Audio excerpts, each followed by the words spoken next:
We all know Bob Eubanks as the host of the Newlywed Game, host of the Rose Parade every year, and I know him as a TV legend. My friend Bob Eubanks joins me now. Nice to have you here, Bob. A legend, that means you're old, doesn't it? Well, yeah, we kind of both fit into that age group. Yeah, I have a 95-year-old friend. We got him a hot date. Yeah? Yeah, and the girl said, "I'm here to give you soup or romance." He said, "I'll take the soup." That's exactly how where we are. That's where we are right now. It's good to see you, Bob. Thank you. Nice How to you see been? you too. I've been good. Yeah. I've been really busy. I'm having a good time. Yeah. You know, my oldest son is 60, and my youngest son is 16. That's incredible. And I got two in the middle. Wow. Yeah. Wow, that's quite a family. Now, I know that you've been kind of going through some of your past projects. The Newlywed Game, everybody knows you from that because that was such a huge success. What did that feel like when you were doing that show? Well, it was really interesting because, you know, then what they did, two guys by the name of Nicholson and Muir went out to lunch and they wrote on a napkin, "Husbands predict wives, wives predict husbands," gave it to ABC, ABC gave it to Chuck Barris, who had the dating game on the air, and he developed. And then they auditioned every disc jockey in town. You know, later there was weathermen. Sajak and Letterman were weathermen, and now it's actors and comedians. But anyway, I was lucky enough to win that, and I was scared to death. But we had to show it to the big guys from New York, and they came out, and I was so nervous, can't even tell you. And couple number one was an unknown comedian named Dom Deluise and his wife Carol. But what sold the show, I swear to God, this is a true story, is that there was a cute little blonde down at the end. This is 1966, so television was pretty quiet. I said, "What's your favorite nickname for your husband?" And she said, "Nubnuts." And the ABC boys got up, went upstairs, and bought the show without a pilot. Wow. Based on that answer. And you continue to push the envelope even further as your show progressed, because the whole whoopee thing came out, and I mean, well, they wanted me to say "make love," and I wouldn't do it. Because I didn't think you should have to explain that to your children until you were ready to do so. So Sinatra had a hit record called "Making Whoopee." Yeah, I remember that. And I said, "Okay, I'll use whoopee." So that's how it all came about. So let's talk about the disc jockey days, because this is where you're now going back and you're having like backstage with the Beatles kind of a show, right? Yeah. People don't realize you brought the Beatles to L.A. I did.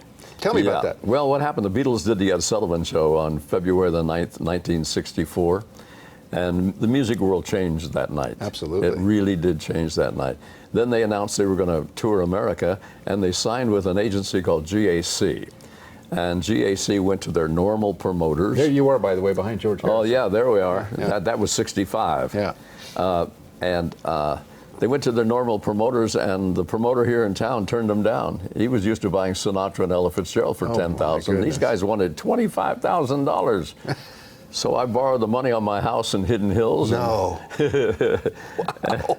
That was my first Beatle concert. You crazy guy. That was a ton of money back then. Oh, yeah. That's like borrowing $1 million today. But let me tell you something. The first year, I made a grand total of $4,000 on the concert. Wow. And I swore I'd never do it again. But the Beatles made KRLA #1. So I went to the management and I said, "We can make KRLA and Bob Eubanks present, but it'll cost you a whole lot of money." And they said, "Okay." So I made more money than the Beatles did the second and third year. Wow. So this is the thing about you. You've always been an entrepreneur. You're always thinking. Your machine inside your head is always working, and that has sustained you throughout your life. My theory in life is you take what you know how to do and I try to apply it in other areas. You know, I was in the rodeo world for many years, and so that's why you know the horses at the parade so well. Exactly. So I got a great knowledge of the horses, and so I was able to take that knowledge and apply it to the Rose Parade. You see, and I just think you take what you know how to do and apply it in other areas. Well, now every year for how many years did you do the Rose Parade? 38 years. You did the Rose Parade on KTLA. Right. And that show was phenomenally it was watched globally, right? Yeah. It was on the Hallmark Channel nationally, and KTLA here locally. You know, so. But I've had a wonderful career, and now I have a project that I'm so proud of. I decided this is what I want to do. At this point in my life, I want to help people. And so a friend of mine by the name of Dan Metcalf, who has 36 professional soccer players playing right now that he trained. Really?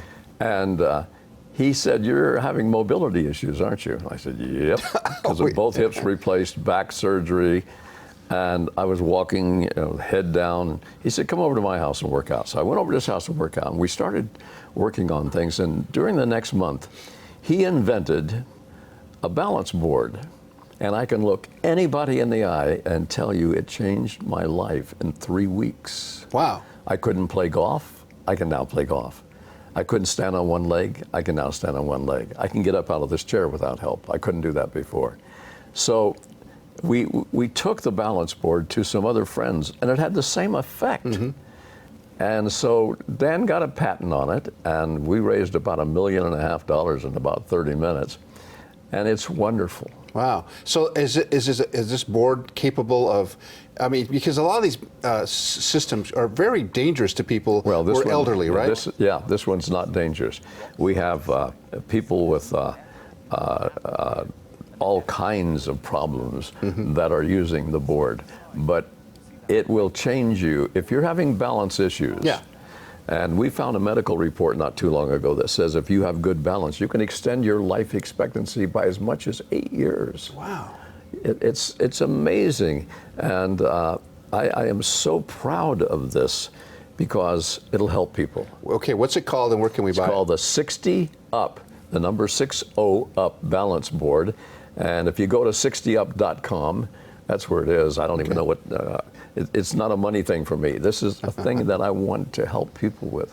So we'll take that website, put it on our website so people can connect to it. I appreciate Bob, it very much. I appreciate you being here. And you look in great shape, by the way. Hey. This thing has really changed your life. It really has changed me.